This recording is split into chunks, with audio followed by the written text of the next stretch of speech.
Hey, welcome back to Java with Jeff. Glad you're here. Hey, I got my Bible and my beverage, and it's almost time for Christmas. I hope you're excited. I'm so excited about Christmas. Just a few days away now.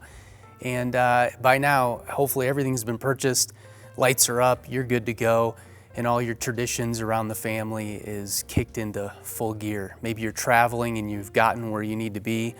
But this Christmas, really special stuff. When I think about John, you know, Jesus' best friend, his beloved, the one he's probably closest to according to the Gospels, the one who wrote the Gospel of John and Revelation.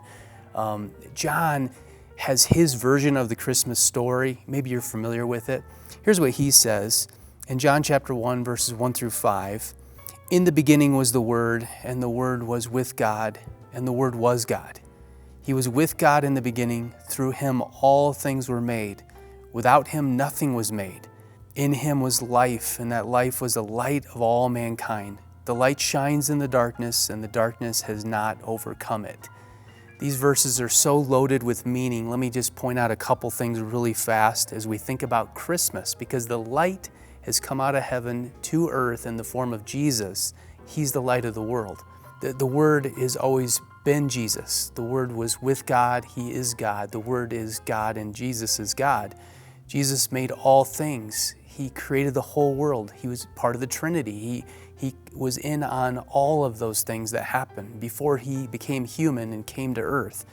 He's the light, which is love and truth that comes. And I want to encourage you, as you head into Christmas, it's almost here, just reflect on and worship and praise Jesus for being the light of the world, which ought to motivate us then to go into the world and be the light for Jesus as well. And so as you think about opening those presents and doing all the things you do around Christmas, think about being the light of the world, because Jesus came to be the light of the world, to rescue us, deliver us from our sin. And that is good news. That's really good news. And that's what we're celebrating when we do everything around Christmas on that day and Christmas Eve services. It's going to be so much fun. So I encourage you to think about that. Go back and reread John chapter 1, just to get a picture of John, the closest disciple of Jesus, his version of the Christmas story. The light came into the darkness, and the darkness couldn't overcome it.